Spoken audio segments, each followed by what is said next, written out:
Although there is wickedness and human beings are sinful and they abuse their power, they abuse their status, they abuse their position in the church sometimes. Sometimes people do that for their own glory. There is still purity and a necessity for the local church. There is still goodness in the local church. There still is purity and an importance and a weight to it.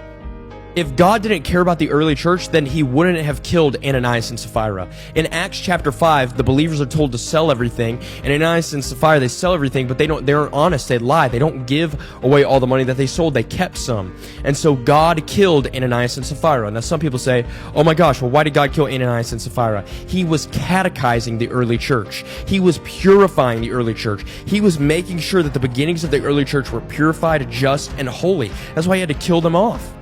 We have to understand that any decision that God makes, he is a just God, and we have to trust that his judgment is just and righteous. So in Acts chapter 5, God doesn't care